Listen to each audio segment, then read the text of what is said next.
भारत माता की, भारत माता की जय श्री राम, जय मार्कंडे, छत्रपति शिवाजी महाराज की, संभाजी राजा की, जीजा माता की, भारत माता की। कैसे हो सब लोग? बहुत दिन बाद मिलना हुआ आप सबसे। చాలా రోజు అయింది కదా మనం కలిసి. ఇప్పుడైతే మన బామ్మర్ దగ్గర నుంచి కూడా మనం మాట్లాడదాం. టెన్షన్ పడకండి. आज पूरे भारत में एक ऐसा माहौल बना हुआ है मेरे मित्रों। भारत में आज मोदी जी के सामने किसी पार्टी की औकात नहीं है जो खड़े होकर कह सके तो हम मोदी को टक्कर देंगे। आज पूरे भारत में इतना अच्छा माहौल बना हुआ है, छोटे बच्चे से लेकर बूढ़ा इंसान तक बस एक ही एक नारा लगा रहा है, अब की बार, अब की बार, अब की बार 400 पार तो होना ही होना है। लेकिन इसके लिए हमारे सोलापुर के जो हमारे वोटर हैं उनको खड़े होने की आज आवश्यकता है। मित्रों, सोलापुर के हमारे जनता से सबसे मैं आज एक विनती करने आया हूं। साल के 12 महीने आप लोग जाति के लिए लड़ो, साल के 12 महीने कास्टिज्म के बारे में सोचो, लेकिन 5 साल में एक बार हमें हमारे देश के लिए सोचना है। मेरे मित्रों, देश का प्रधानमंत्री कैसा होना चाहिए ये आप सबको सोचने और समझने की आवश्यकता है। मेरे मित्रों, क्या हम देश को ऐसे लोगों के हाथ में दे सकते हैं जो देश को खोखला करेंगे? क्या हम देश को ऐसे लोगों के हाथ में दे सकते हैं जो देश को बेचने की सोच रखते हैं? अरे आज हमारे प्रधानमंत्री जी के सामने जो कांग्रेस पार्टी है ये कैंसर से भी बदतर पार्टी है। मेरे मित्रों, अरे प्रधानमंत्री मोदी जी ने उस कैंसर को खत्म कर दिया। लगभग 10 सालों से उस कांग्रेस का नाम और निशान मिटाने का उन्होंने प्रयत्न किया। कांग्रेस मुक्त भारत का नारा लेकर आज प्रधानमंत्री मोदी चल रहे हैं। तो हम सबका कर्तव्य बनता है कि हमारे प्रधानमंत्री मोदी जी के हाथ हम और मजबूत करें। आज हम यहाँ पर चुनाव प्रचार के लिए आए हैं।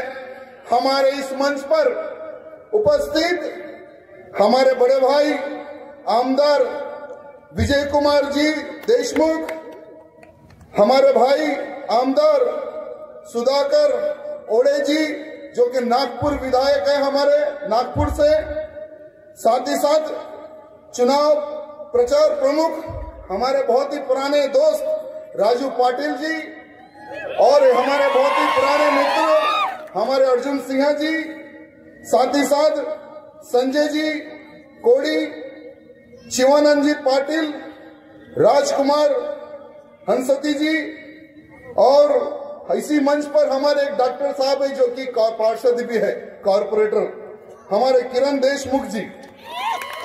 साथ ही साथ आज हम राम भाऊ जी के प्रचार के लिए आए हैं मेरे मित्रों। साथ ही साथ मड़ा और सांगली, धाराशिव ये 4 पार्लियामेंट के वोटरों से मैं आज निवेदन करने के लिए आया हूं मेरे मित्रों। आज हम सबको एक संकल्प लेने की आवश्यकता है मेरे मित्रों कि हम 7 तारीख के दिन, अभी तो धूप बहुत है, गर्मी है ना, लेकिन 7 तारीख के दिन आप लोगों को गर्मी भूल जाना है कि गर्मी है, मैं बाहर निकलूं या ना निकलूं, गर्मी है, अगर मैं जल्दी धूप में बाहर निकलूंगा तो क्या होगा? मेरे मित्रों, प्रधानमंत्री मोदी जी दिन रात प्रचार कर रहे हैं, दिन रात वो इंसान 24 घंटे प्रचार कर रहा है, 24 घंटे लड़ रहा है। बस उस व्यक्ति की एक ही एक सोच है, मेरा देश उन हरामियों के हाथ में ना चले जाए जिनके कारण हमारा देश बर्बाद हुआ। पिछले 10 सालों में आज हम गर्व से कह रहे हैं कि मैं एक हिंदू हूं, मैं एक देशवासी हूं। 10 साल से पहले यानी 2014 से पहले का हिंदू क्या सोचता था? वो हिंदू नाम शब्द कहने के लिए भी डरता था, तिलक लगाने के लिए डरता था। अरे 2014 से पहले का हिंदू ये सोचता था, क्या मेरे सर का ताज जो कश्मीर है, जो धारा 370 हटेगा या नहीं हटेगा? अरे 2014 से पहले जो हमारा राम भक्त था ये सोचता था कि मेरे जीते जी क्या मैं अयोध्या में राम मंदिर बनते देख सकता हूं या नहीं देख सकता हूं। अरे आज का हिंदू मथुरा के बारे में सोचता है, काशी के बारे में सोचता है।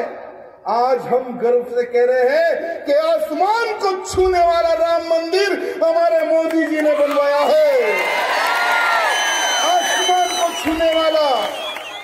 अरे धारा 370 हटाकर हमारे देश का जो ताज था कश्मीर, कश्मीर हिंदुस्तान का था, नहीं किसी के बाप का था मेरे मित्र। और कश्मीर से धारा 370 हटाकर हमारे सर के ताज को बचाने वाले हमारे प्रधानमंत्री मोदी जी थे मेरे मित्रों। तो हमें कैसे प्रधानमंत्री चाहिए? ये देश का देशभक्त सोचने की आवश्यकता है। देश का हिंदू, देश का राम भक्त, कृष्ण भक्त, शंकर भक्त सोचने की आवश्यकता है कि देश का प्रधानमंत्री कैसा होना चाहिए। क्या हमें पप्पू जैसा प्रधानमंत्री चाहिए क्या? अरे मैं एक वीडियो देख रहा था, हमारा अर्जुन एक वीडियो बता रहा था कि भैया ये देखो वीडियो कब का है पता नहीं, लेकिन ये राहुल गांधी पप्पू छत्रपति शिवाजी महाराज की प्रतिमा एक व्यक्ति दे रहा था। वो व्यक्ति कौन था पता नहीं, लेकिन ये राहुल गांधी हमारे छत्रपति शिवाजी महाराज की प्रतिमा को हाथ लगाने के लिए भी शर्मा रहा था, घबरा रहा था, डर रहा था। क्यों? क्योंकि औरंगजेब की नाजायज औलादे नाराज ना हो जाए, इसलिए छत्रपति शिवाजी महाराज की प्रतिमा को राहुल गांधी हाथ लगाने के लिए डर रहा था, हाथ लगाने के लिए शर्मा रहा था। क्या ऐसा प्रधानमंत्री चाहिए हमें?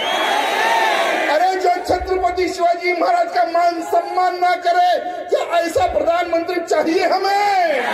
अरे हमें तो छत्रपति शिवाजी महाराज जैसी विचारधारा वाला प्रधानमंत्री चाहिए, और वो विचारधारा है हमारे प्रधानमंत्री मोदी जी की मेरे मित्रों। अरे हिंदवी स्वराज का सपना लेकर हमारे शिवाजी महाराज आगे बढ़े थे, हिंदवी स्वराज की स्थापना की।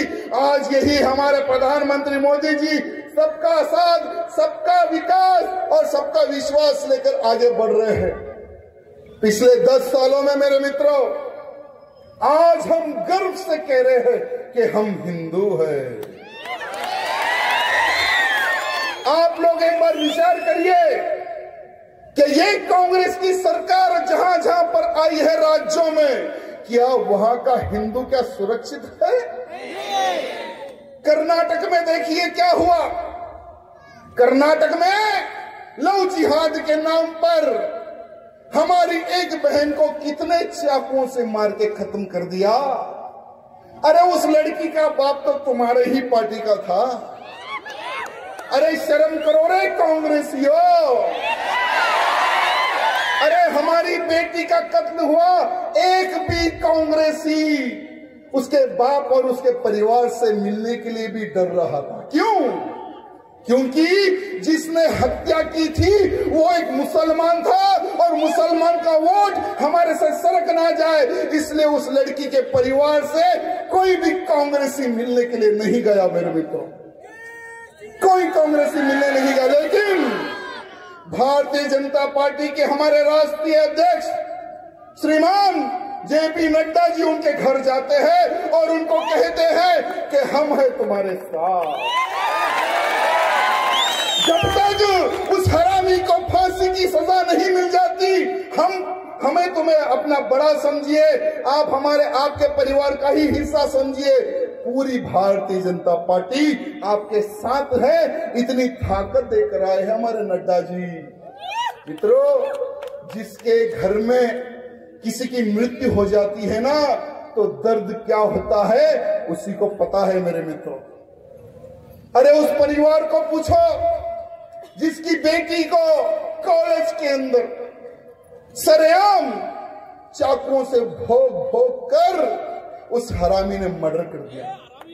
अरे यही नहीं, यही कर्नाटक में एक दुकान के अंदर एक हमारा हिंदू भाई हनुमान चालीसा का एक गाना लगाकर हनुमान चालीसा पढ़ रहा था, तो आजू बाजू के कुछ लोग जाते हैं दुकान पर और उसको दुकान से बाहर निकाल कर मारते हैं। और एफआईआर करने के लिए भी कांग्रेस सरकार डर रही थी कि कहां ये मुसलमान वोट हमारे से सरक जाए। अरे यही कर्नाटक में ये लोग नारा लगाए थे चुनाव के समय पर, हमारी कांग्रेस को जिता दो, हम बजरंग दल को बैन कर देंगे। हमारी कांग्रेस को जिता दो, जो बीजेपी ने गौ हत्या के ऊपर जो कानून लाया है उस कानून को हटाकर हम खुलेआम गायों को कटवाएंगे और तुम्हें मांस खिलवाएंगे। ये वही कांग्रेस है मेरे मित्रों। अरे कांग्रेस कर्नाटक में आई, हमारे तेलंगाना में भी कांग्रेस आई। तेलंगाना में कांग्रेस आते ही होली के दिन जहां पर लोग गीत गाना बजाकर होली दहन कर रहे थे, वहां पर बाजू की एक मस्जिद से लोग आते हैं, होली के ऊपर हमला करते हैं, होली जलाने वालों के ऊपर हमला करते हैं, यहां तक कि महिलाओं के ऊपर भी उन्होंने हमला किया। किसके ऊपर एफआईआर होना है, केस किसके ऊपर दर्ज होना है, गुनाह किसके ऊपर होना है? जो मारते हैं या मार खाते हैं मेरे मित्र, किसके ऊपर गुनाह होना है बताइए। लेकिन यही कांग्रेसियों ने जो मार खाई महिलाएं, जो मार खाए पुरुष, जो मार खाए बच्चों के ऊपर उन्होंने गुनाह दाखिल किया। ये है कांग्रेस। अरे आज केरला में देखिए, कोई भी वहां का हिंदू आज सुरक्षित नहीं है। केरला भी आज एक आतंकवादी फैक्ट्री बन चुकी है। अरे कर्नाटक में पीएफआई जैसे आतंकियों को सपोर्ट करती है ये कांग्रेस। ये पीएफआई को ही केरला में भी सपोर्ट करते हैं ये लोग एक बड़ा एक ग्रुप बनाए, इंडी ग्रुप है पता नहीं या रंडी ग्रुप है पता नहीं, ये ग्रुप बनाते हैं और ये नारा लगाते हैं कि अब की बार हम मोदी को हराएंगे। तुम क्या, तुम्हारा बाप भी मोदी को नहीं हरा सकता।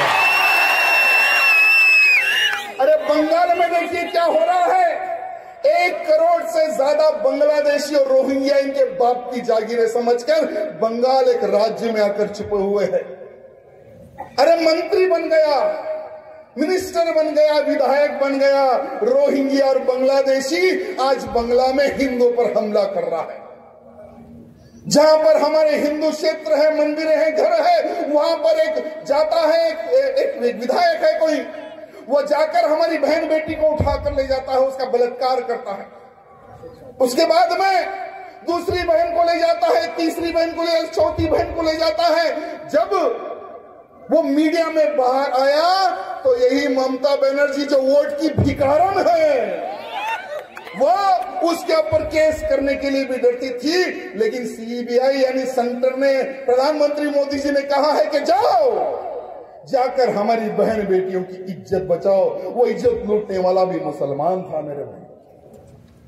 आज लोग ये कह रहे हैं कि हमें वोट जिहाद करना है।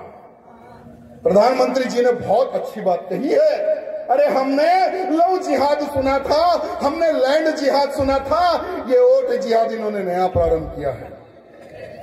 सलमान खुर्शीद है कोई कांग्रेसी पुराना डाकू, उसी की भतीजी है, वो कहती है कि होट जिहाद करो, यानी जिहाद का मतलब होता है युद्ध। तो मैं उसको कहना चाहूंगा कि माइक के सामने तो बहुत बड़े बड़े कुत्ते भौंकते हैं। अरे एक समय था तुम लोगों ने बहुत जिहाद किए, अब तुम लोग जिहाद नहीं कर सकते, क्योंकि तुम लोग जिहाद करोगे तो मोदी जी तुम्हें ठोक देंगे। जहां से निकले हो वहां पहुंचा देंगे मोदी जी। अरे ना हम जिहाद करने देंगे, ना लव जिहाद करने देंगे, ना लैंड जिहाद करने देंगे। अरे बहुत ही जल्द देश में जनसंख्या कानून भी आने वाला है। अरे जब कानून आएगा हम दो, हमारे दो तो बेटा तुम्हारे भी दो ही रहेंगे। तब देखेंगे कि तुम लोग वोट जिहाद कैसे करते हो, तब हम देखेंगे। मित्रों, आज हमें बहुत ही डटकर और विचार करके हमें आगे आज बढ़ने की आवश्यकता है मेरे मित्रों।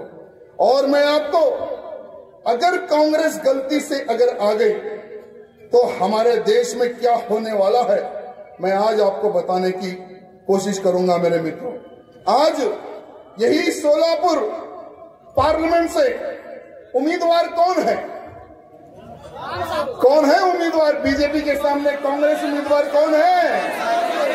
क्या नाम है? नाम भूल गए क्या? सुशील कुमार शिंदे की सुपुत्री सुशील कुमार शिंदे, ये भी पुराने हमारे डाकू है कांग्रेस। वो एक समय पहले जब देश के गृह मंत्री थे मेरे मित्रों, वो गृह मंत्री रहते पर उन्होंने एक बात कही थी। सुशील कुमार शिंदे जी ने सोनिया गांधी और राहुल गांधी के कहने पर हिंदुओं को आतंकवादी के साथ में जोड़ा था। यही सुशील कुमार शिंदे कांग्रेस की सरकार के समय में भगवा को आतंकवाद से जोड़ा था। हिंदू आतंकवाद का नया एक नारा लगवाया था हमारे सुशील कुमार शिंदे जी ने। आपको मौका मिलता है मेरे मित्रों, आज आपको मौका मिल गया है। क्या आप आतंकवादी हो? क्या आप आतंकवादी हो? क्या भगवा कभी आतंकवाद हो सकता है? अरे क्या मैं आतंकवादी हूँ? हमारे साधु संत आतंकवादी है क्या? तो यही सुशील कुमार शिंदे जी की जो हमारी सुपुत्री, हमारी बहन है, क्या उनको वोट डालकर आप पार्लियामेंट भिजाओगे? भिजाओगे? तो आपको एक बहुत अच्छा मौका है। आपको उन सब की औकात दिखाने का आज मौका मिला है वोट के माध्यम से मेरे मित्रों। 7 तारीख के दिन 3 नंबर पर कमल का निशान दिखेगा। 7 तारीख के दिन जब आप वोट डालने जाओगे तो आपको 3 नंबर पर कमल का निशान मिलेगा। इतना दबाव कि जब काउंटिंग शुरू होगी, जो लोग आतंकवाद कहते थे, इनके मुंह पे तमाचा वोट बैंक के माध्यम से मारो मेरे मित्रों। आज प्रधानमंत्री मोदी जी देश के विकास के लिए, अरे जब कोरोना काल आया था तो देखो कितने देशों में कितने लोग मरे, लेकिन हमारे प्रधानमंत्री मोदी जी ने सोचा कि मेरी भारत की जनता को बचाना है। ना हिंदू देखा, ना मुसलमान देखा, ना सिख देखा, ना ईसाई देखा। उन्होंने कोरोना काल के समय पर 80 करोड़ लोगों को मुफ्त में चावल बांटा मेरे मित्रों, मुफ्त में चावल बांटा। और अगले 5 साल तक उन्होंने चावल बांटने का भी एक नारा दिया मेरे मित्रों। यही हमारे प्रधानमंत्री मोदी जी उज्ज्वला योजना के तहत 10 करोड़ से अधिक महिलाओं को मुफ्त में गैस कनेक्शन दिया है। मुफ्त में जो लोग गांव गंडियों में लकड़ी जलाकर खाना बनाते थे, वो धुएं से कई लोगों के फेफड़े खराब हो जाते थे मेरे मित्रों। लेकिन प्रधानमंत्री मोदी जी की सोच देखिए, गांव से लेकर शहर तक, शहर से लेकर जंगलों तक उन्होंने फ्री में गैस कनेक्शन दिया है मेरे मित्रों। साथ ही साथ प्रधानमंत्री मुद्रा योजना के तहत 50,000 से लेकर 1.5 लाख का लोन फ्री में दिया है मेरे मित्रों, कि हमारे जो गरीब वर्ग के लोग हैं जो छोटे मोटे में कारोबार जो स्टार्ट कर सकते हैं वो अपने पैरों पर खड़े हो सके, ये हमारे प्रधानमंत्री जी की सोच है मेरे मित्रों। इस स्वच्छता भारत मिशन के तहत जो हमारी महिलाएं खुले में शौच करती थी, 12 करोड़ उन्होंने शौचालय बनाए हैं मेरे मित्रों, 12 करोड़ शौचालय। भारत को डिजिटल बनाने के लिए आज हम 1 रुपया भी गूगल पे कर सकते हैं। 1 रुपया हो या 10,000 हो या लाख रुपए हो, हम गूगल पे कर सकते हैं। डिजिटल इंडिया में भारत सबसे नंबर 1 बनाने वाले हमारे प्रधानमंत्री मोदी जी मेरे मित्रों। प्रधानमंत्री आवास योजना के तहत करोड़ों घर मोदी जी ने बनवा के दिए हैं। आपके सोलापुर में भी 15,000 घर बनाकर चाबी देकर गए ना। अरे जो विधायक, पूर्व विधायक थे जो कांग्रेस का हमेशा विरोध करते थे, घर बोले जाओ खबर बोले आओ, अब ऐसे विधायक भी कांग्रेस जिंदाबाद के नारे लगा रहे हैं। पता नहीं किस रात में कितने बैग उनके घर चले गए। प्रधानमंत्री जल जीवन योजना के तहत घर घर नल पहुंचाने का काम, साफ पानी पीने का काम हमारे मोदी जी ने किया है मेरे मित्रों। घर घर नल पहुंचाने का काम हमारे प्रधानमंत्री मोदी जी ने किया है। प्रधानमंत्री किसान सम्मान निधि के तहत 15 करोड़। अरे किसान है तो दुनिया है, किसान है तो तुम हो, किसान है तो हम हैं। ऐसे किसानों को 15 करोड़ किसानों के अकाउंट में 6,000 रुपए डायरेक्ट पहुंचाने वाले हमारे प्रधानमंत्री मोदी जी हैं मेरे मित्रों। प्रधानमंत्री आयुष योजना के तहत, आयुष्मान योजना के तहत 50 करोड़ से अधिक लोगों को 5 लाख रुपए का बीमा मिल रहा है मेरे मित्रों। 5 लाख रुपए लगाकर वो लोग अच्छे से इलाज करवा सकते हैं।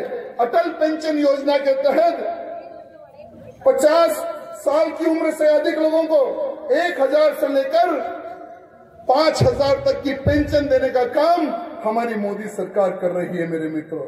मेरे मित्रों, बहुत ही जल्द भारत में यानी तीसरी बार जब प्रधानमंत्री मोदी जी बनेंगे तो देश में भूचाल आने वाला है मेरे मित्रों। मैं आज भी चैलेंज करता हूं कि अगर भारत देश के प्रधानमंत्री तीसरी बार मोदी जी नहीं बनेंगे तो मैं राजनीति छोड़ दूंगा मेरे मित्रों। मैं राजनीति छोड़ दूंगा। नहीं तो जो लोग कह रहे हैं कि हम मोदी को जीतने नहीं देंगे, तीसरी बार बीजेपी की सरकार नहीं बनेगी, मैं उनको चैलेंज करता हूं, अगर एक बाप की औलाद हो तो तुम लोग राजनीति छोड़ दो, तुम लोग राजनीति छोड़ दो। अरे कॉमन सिविल कोड प्रधानमंत्री जी लेकर आने वाले हैं। एक देश में एक ही कानून, ना तलाक ना बिलाक, देश में एक ही कानून चलेगा। अरे एनआरसी लाकर जो चूहे जो दूसरे विदेशों से पाकिस्तान, बांग्लादेश, रोहिंग्या, बिहार जितने लोग आकर जो भारत में इधर उधर जो छुपे हुए हैं ना, उनको सीधा बोलेंगे गेट आउट। अगर जो गेट आउट नहीं हुआ तो उनको शूट आउट करेंगे। योगी जी वाला स्टाइल, अरे हमें तो योगी जी वाला स्टाइल बहुत पसंद है मेरे मित्रों। आपको पता है उत्तर प्रदेश में एक समय पहले वो अखिलेश पप्पू वहां का मुख्यमंत्री था। वो अखिलेश की सरकार में वहां पर हिंदू डर के जीता था। कोई भी माता बहन डर डर के बाहर निकलती थी कि कहां कोई गुंडा हमें उठा ना ले जाए, कब हमारा बलात्कार ना हो जाए, ये हमारी बहन बेटी उत्तर प्रदेश में डरती थी। लेकिन योगी आदित्यनाथ जी जो मेरे गुरु है, जो मेरे बॉस है, वो मुख्यमंत्री बनने के बाद में जितने हरामी थे उनको 72 हुरों के पास भेजने का काम हमारे योगी जी ने किया है। आज कोई भी गुंडागिरी नहीं करता। जितने गुंडे थे जेल में जाकर बैठ गए और गुंडे कह रहे कि भैया हमें जेल से बाहर नहीं जाना है, अगर हम जेल से जाएंगे तो वो बाबा बहुत खतरनाक है, हमारे पिछवाड़े गोली मारेगा। इसलिए आज कोई भी गुंडा बाहर आने को तैयार नहीं है। कुछ ही दिन पहले एक मुख्तार अंसारी चले गया ऊपर, डर के मारे हार्ट अटैक आ गया उसको। अरे वो मुख्तार अंसारी को शहीद का दर्जा दे रहे हैं, जो शहीद का दर्जा दे रहे हैं उसमें हमारा बड़ा साला असदुद्दीन ओवैसी भी है। वो भी जाकर कहता है कि मुख्तार अंसारी शहीद हो गया। अरे बेटा, मुख्तार अंसारी चले गया, अब तेरी बारी है, बेफिक्र रहो। ये जो असदुद्दीन ओवैसी जो एमआईएम पार्टी का जो चीफ है ना मेरे मित्रों, यही एमआईएम पार्टी के चीफ को एक बहुत ही छोटा सा कीड़ा था, ये जमीन में रेंगने वाला कीड़ा, और ये कीड़े को, ये आस्तीन के सांप को, ये जहरीले सांप को दूध पिलाकर बड़ा करने वाली यही कांग्रेस है मेरे मित्रों। वाईएस राजशेखर रेड्डी जी एक मुख्यमंत्री थे, बेचारों का हेलीकॉप्टर गिर के वो मर गए हमारे मुख्यमंत्री जी। वो टाइम पे उन्होंने वो सांप को दूध पिला पिला पिला पिला कर बड़ा किया, और जैसा ही बेचारे वो खत्म हो गए, उनके बाद में किरण कुमार रेड्डी जी एक मुख्यमंत्री बने कांग्रेस के। वो हिंदुवादी थे, कांग्रेस ही पसंद नहीं करती थी, लेकिन उन्होंने बहुत जबरदस्त काम किया, दोनों चूहों को जेल में डाल दिया, और इतना ठोका ये भी जेल से बाहर नहीं निकलते दोनों चूहे, अकबरुद्दीन ओवैसी यानी बकरुद्दीन ओवैसी या असदुद्दीन ओवैसी। लेकिन सरकार बदली, तेलंगाना आंध्र अलग हुआ, केसीआर की नई सरकार बनी। केसीआर कहता था कि मैं महाराष्ट्र में भी झंडा गाड़ूंगा, तेलंगाना में झंडा गिर गया, तो झंडा गाड़ने महाराष्ट्र में आया था। महाराष्ट्र की जनता को जो भी राजनेता होते हैं ना बेवकूफ समझते हैं, लेकिन उन गधों को पता नहीं हमारी महाराष्ट्र की जनता बेवकूफ नहीं है, छत्रपति शिवाजी महाराज के मौले हैं। और औरंगजेब की औलादों को ये हमारे मौले छोड़ने वाले नहीं है, ठोकने वाले मौले हैं हमारे। लेकिन केसीआर वहां गिर गया। केसीआर जीतने के बाद में भी यही दो चूहों को खूब दूध पिला पिला कर उन्होंने बड़ा किया। मेरे मित्रों, अभी फिर कांग्रेस की सरकार आ गई हमारे तेलंगाना में। कांग्रेस की सरकार आते ही फिर इन दो सांपों को दूध पिलाने का काम चालू हो गया। अभी चुनाव है हैदराबाद में भी, हमारी महादेवी जी खड़ी हुई है उनके सामने, और ये असदुद्दीन ओवैसी जो हमारा बड़ा साला है, वो कह रहा है कि बीफ जिंदाबाद, बीफ जिंदाबाद के नारे लगाता है। मैंने उसको कहा कि बेटा बीफ जिंदाबाद बोल रहा ना, तो आजा एक सुअर की भी दुकान लगाऊंगा, वो भी जिंदाबाद बोल रहा। और उसका छोटा भाई बकरुद्दीन वो कहता है कि बीफ का मांस खाने में बहुत मजा आता है, तो मेरे भाई एक बार सुअर का मांस भी खा के देख ले। अरे हम हिंदुओं की आस्था जुड़ी हुई है गौ माता में, देश धर्म का नाता है, गाय हम सबकी माता है मेरे मित्रों। और तीसरी बार मोदी जी प्रधानमंत्री बनने के बाद में गौ माता को जो दर्जा मिलना चाहिए था वो मिलके ही रहेगा। हमारी गौ माता विश्व की माता बनने वाली है मेरे मित्रों, विश्व की माता। मेरे मित्रों, ये कांग्रेसियों का जो पाप है हमें भूलना नहीं है मेरे मित्रों। इन कांग्रेसियों का पाप हमें भूलना नहीं है। ये वही कांग्रेस है जिन्होंने आपका पैसा खाया, छोटे बच्चों का पैसा खाया, बड़े बुजुर्गों का पैसा खाया। यही कांग्रेस 10 साल पहले जब कोई भी बड़ा आदमी टीवी देखता था, आज से 10 साल पहले जब बीजेपी की सरकार नहीं बनी थी, तो हर बार स्कॉलिंग आती थी, टीवी में मैटर आता था कि आज एक घोटाले का उजागर हो गया। जैसे सबसे बड़ा घोटाला इन्होंने 2G घोटाला किया, 2 लाख करोड़ का घोटाला। आपके पैसे मेरे मित्रों, मेरे पैसे, हम सबके पैसे 2G घोटाले के तहत 2 लाख करोड़ इन कांग्रेसियों ने खा गया मेरे मित्रों। साथ ही साथ कोयला घोटाला इन्होंने किया, डिफेंस घोटाला, हमारी आर्मी को तक इन्होंने नहीं छोड़ा मेरे मित्रों, हमारी आर्मी को तक नहीं छोड़ा। अरे जो आर्मी के जवान देश की रक्षा करते करते देश की रक्षा करते करते जो जवान शहीद हो जाता था, उनका राशन पानी तक ये हरामी खा गए। उन्होंने वो भी घोटाला किया मेरे मित्रों। साथ ही साथ कॉमन वेलफेयर घोटाला मेरे मित्रों, कॉमनवेल्थ घोटाला जो कि 70,000 करोड़ का घोटाला है, हेलीकॉप्टर घोटाला, पनडुब्बी घोटाला, अरे इन्होंने तो गाय के गोबर में भी घोटाला कर दिया।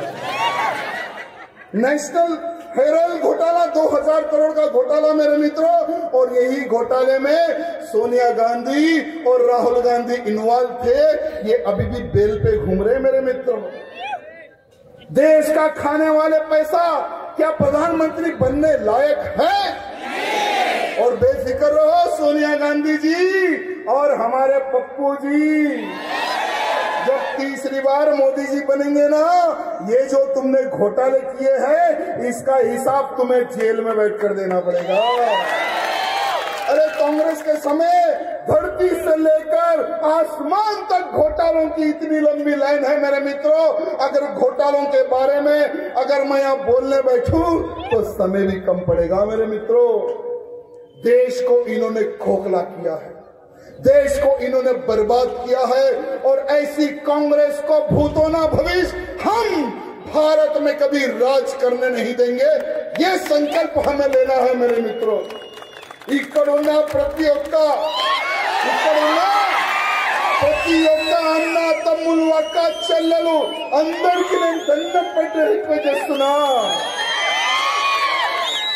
7వ తారీఖు 7వ తారీఖు 3వ నంబర్ की कमल గుర్తుకే మీ ఓటు పడాలి। ఫస్ట్ మీరు ఓటు వేయాలి, దాని తర్వాత మీ చుట్టుపక్కలకి చెప్పాలి ఓట్ ఫర్ బీజేపీ। మీరు ఓటేసిన తర్వాత మీ కాలనీ వాళ్ళకి చెప్పండి, మీ బస్తీ వాళ్ళకి చెప్పండి, ట్విట్టర్ గానీ ఫేస్బుక్ గానీ వాట్సాప్ గానీ అన్ని దాంట్లో చేయండి। ఒకటి ఒక్క మ్యాటర్ వైరల్ కావాలి। అబ్ కీ బార్ भी ఇంకొకసారి కూడా దానికి ఎవరు ఆపలేరు। నా అన్న తమ్ముళ్ళారా, సోలాపూర్లో మన తెలుగు వాళ్ళు ఎక్కువ ఉన్నారని ఇంకొకసారి మా పాటిల్ గారు అన్నారు, మా ఎమ్మెల్యే గారు అన్నారు। గర్వంగా నాకు ఫీల్ అవుతుంది। మోదీ గారు కూడా, నేను మోదీ గారు ఒక వీడియో చూసిన, మోదీ గారు అన్నారు నేనప్పుడు ఆర్ఎస్ఎస్ లో ఒక చిన్న కార్యకర్త ఉండే, అప్పుడు మైసూర్లో ఎక్కువ నాకు తిండి పెట్టేదే మన తెలుగు వాళ్ళు కూడా అన్నారు మోదీ గారు। ఎంత గర్వం అవుతుంది కదా, ఎంత గర్వం అవుతుంది కదా। మళ్ళీ అట్లాంటి వ్యక్తికి మనం గెలిపిస్తామా లేదా? 400 పార్ చేద్దామా లేదా? 400 పార్ మోదీ గారు పోవాలంటే ఇదే సోలాపూర్ నుంచి మన అన్నకి, మన భారతీయ జనతా పార్టీ క్యాండిడేట్ కి ఎక్కువ మెజారిటీని గెలిపించి పార్లమెంట్ పంపిద్దాం। ఆ ఒక్క సంకల్పం మనం తీసుకుందాం। మా అక్క ఏదో బ్యానర్ తీసుకొని నిలబడింది, ఇక్కడ నుంచి కనబడతలే ఆ బ్యానర్ ఏముంది తెలియదు, కానీ మీరు దగ్గర వస్తే బాగుంటది। ఆప్ నజదీక్ అయితే బ్యానర్ क्या मुझे दिखेगा।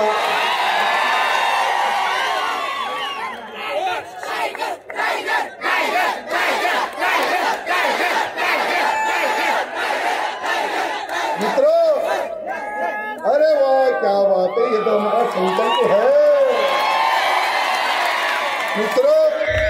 ये पॉलिटिकल सभा है, और पॉलिटिकल सभा में जो जो हमने कहा है याद रखना।